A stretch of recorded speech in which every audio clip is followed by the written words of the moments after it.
কাজের সন্ধানে ভারতের দিল্লিতে গিয়ে ফিরে আসার সময় বিএসএফ এর হাতে আটক হওয়া নারী, পুরুষ ও শিশুসহ ২৪ বাংলাদেশি নাগরিককে বিজিবির কাছে হস্তান্তর করেছে ভারতীয় সীমান্তরক্ষী বাহিনী বিএসএফ। ২৩ মে শুক্রবার রাত ১:৩০টার দিকে কুড়িগ্রামের ফুলবাড়ী উপজেলার বালাতারি সীমান্তের ৯৩২ নম্বর সীমানা পিলারের পাশে পতাকা বৈঠকের মাধ্যমে এই হস্তান্তর প্রক্রিয়া সম্পন্ন হয়। পতাকা বৈঠকে বিএসএফ এর পক্ষে নেতৃত্ব দেন ভারতীয় ৩ বিএসএফ ব্যাটালিয়নের এসিএসএইচএল সিমতি এবং বিজিবির পক্ষে উপস্থিত ছিলেন লালমনিরহাট ১৫ বিজিবি ব্যাটালিয়নের উপ অধিনায়ক মেজর হাসনাইন।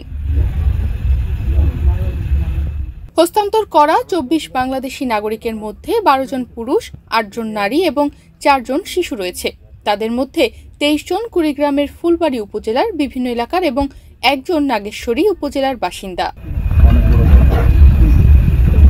বিজিবি জানায়, ভারতীয় ৩ বিএসএফ ব্যাটালিয়নের করলা ক্যাম্পে আটক থাকা এসব বাংলাদেশির পরিচয় নিশ্চিত হওয়ার পর পতাকা বৈঠকের মাধ্যমে তাদের দেশে ফেরত আনা হয় এবং পরিবারের কাছে হস্তান্তর করা হয়। নিউজ ডেস্ক, বাংলাদেশ প্রতিদিন।